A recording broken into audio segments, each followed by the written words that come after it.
This question is for all of you. What's your advice for people who want to start voice acting, but they feel awkward or nervous about it?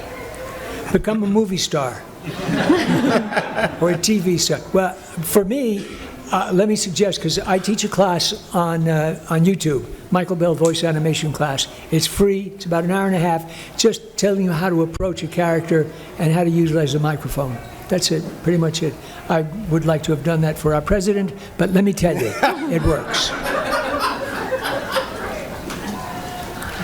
Anybody else? Yeah, it's. I mean, coaching really is important. I mean, it's really competitive.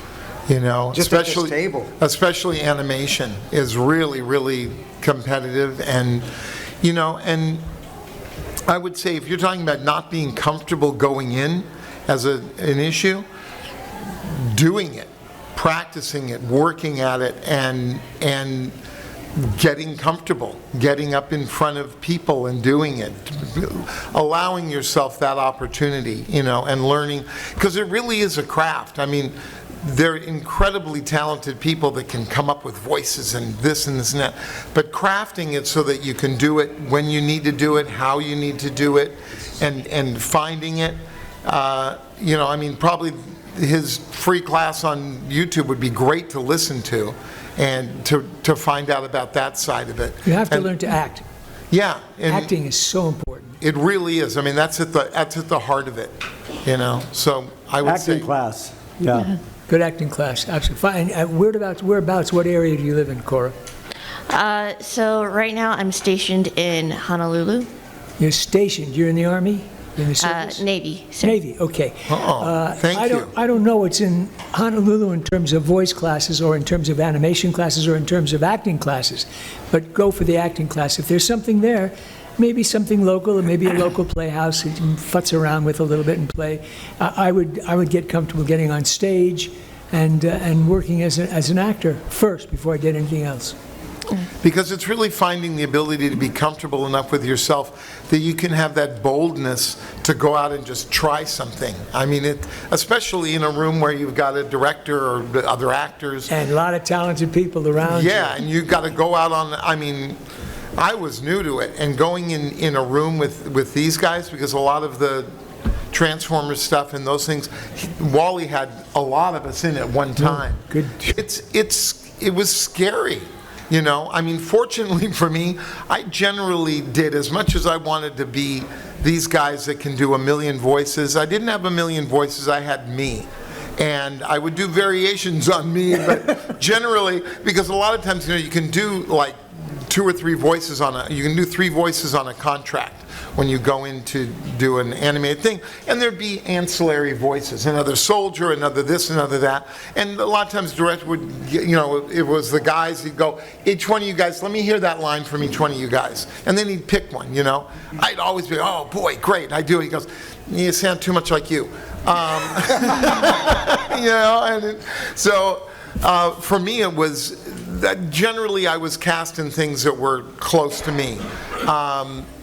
But coming up with voices and stepping out there in a room full of people that are Listen talented. to family, the grandma, grandpa, friends. What do they sound like? When you watch them, you see a film and you see a character actor, don't just enjoy their performance, dissect it and listen to, if you're talking about voiceover, you're listening to what they sound like. And you may be able to do the impression, but you better have the acting behind it. And Rich Little was a wonderful impressionist, but he was not an actor. Yet they're like, but Leo Gorshin, right? Leo Gorshin? Frank Gorshin was a wonderful actor, but also did those voices. So it's really acting is the bottom line, Cora. You got it. Interesting point compared to when we kind of came up, which is roughly around the same time, and where things are at now.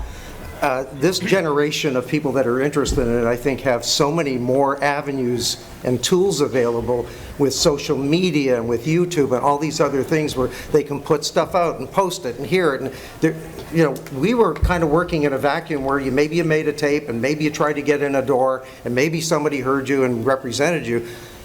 People are bypassing that now, so there's, in a way, that's one reason why there's so much more competition, but there's also so many more avenues of of getting that out there. So it's a catch-22, but it can work to your advantage if you're willing to put in that time and use all of the stuff that they're talking about, but use what's available to you now technically. Thank you. Thank you. Laura. Have a great day. And we have about 8 minutes left. Okay, you So each hopefully get we 4 can get through these So two. Jerry, shut up and let, sorry. Okay, so this goes to the 5 of you. Did anybody ever work with the late Chris Latta? Do you have any memories, and how was he like? I didn't, What was the question? Where have you worked with Chris Latta, and what was he like? And any memories that stand out? Yes, 12. I have a memory. Yes, Yes. madman, super talented. Everybody has their demons, but I thought he was, his stand-up, if you ever watched his stand-up, I think it's still probably on YouTube, it's, whoa. His stand-up will take your breath away. Some of the stuff, his choices. I don't know who that is. But, yeah, but I thought he was terrific. Very, very talented, but after the first session, having met Chris and he did his very screaming characters, I always managed to stand on the other end of the room and put some unsuspecting actor next to him who had a wet and dry to clean up, because he would go, "Yeah!" and sweat would go everywhere. Absolutely turned, and he did stuff, and it was, I mean, literally, he was constantly wet. So I would always, I'd get a new talent, and I'd say, "Hey, stand next to Chris." Mentor. Yes, of course I was. Your stuff is with him. He's good. Learn something from him. Well, no, he was wonderful. He was wonderful, but he was hard and sweaty and hot, and he's not easy to stand next to. But other than that, hey. You're going to wake up in the middle of the night going, constantly wet. What is that? Any other questions? Thank you. Okay. Thanks.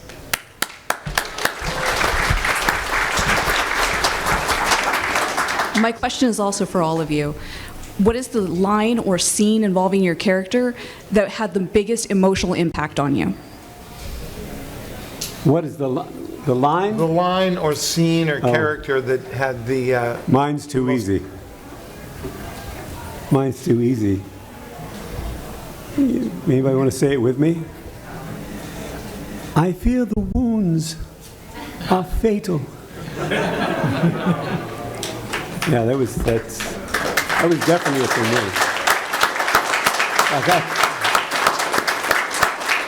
I couldn't believe that they did it. Mine was with my eyes closed as Prowl, the lights went out.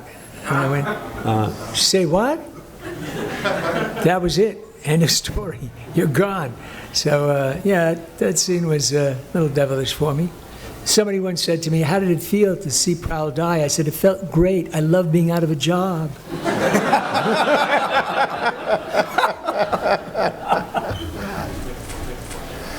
I don't know that I have a, I don't know, for me, looking back, because it was also a job for us at the time, I have to maybe rewatch some episodes and see, because it's more just the overall feeling about doing the show and being in it and being around all the people and the experience of it that really I carry with me as being the high point for me, as opposed to one episode. I know that's kind of a safe answer, but that's really that's the feeling I carry with me about it.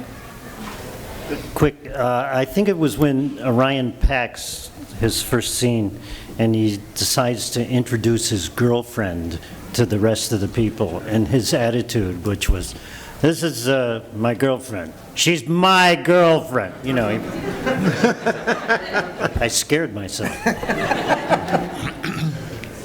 Anything else? We have one more time? Thank you. Thank you.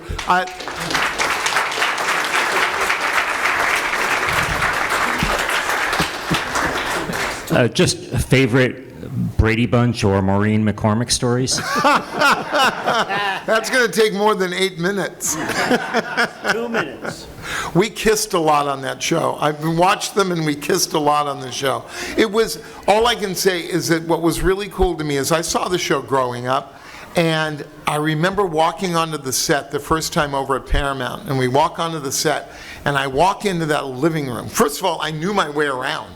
I was going, this is really weird. I knew my way around, and I walk onto the set, and I'm in the living room, we're doing a scene, and the whole family is there. And everybody is there, and Carol is there, and Alice the maid is there, and that ceramic horse under the staircase is there, and I'm looking around, and I swear to you, I felt like I had been sucked into the TV. I mean, I did, because I grew up watching the show, and all of a sudden, this TV show that I watched, I'm standing in the middle of it. So that would be the key thing I remember from it, being really cool and very bizarre. But I want to say one quick story about Michael. Hasbro doing Transformers.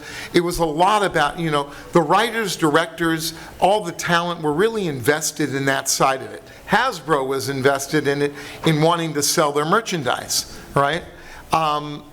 I did a number of the episodes, but then I was there and we did 65, and I did a number of them, but there was a long time in there where I wasn't in for a long time. And I remember coming back into the studio, and I come in and Michael comes up to me and he goes, "Hey Jerry, haven't seen you around for a while. What's wrong, your toy not selling?"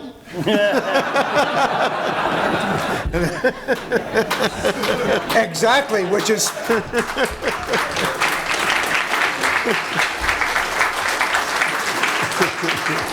Which is why they told me that's what happened to Lightyear. It's like I did these episodes, it's like, hey, when am I coming? Well, but he said that your toy didn't sell. Anyway, thank you all for coming out here. And Big supporting TFcon, us. thank you. Really cool. Thanks, Amber. Thank you all.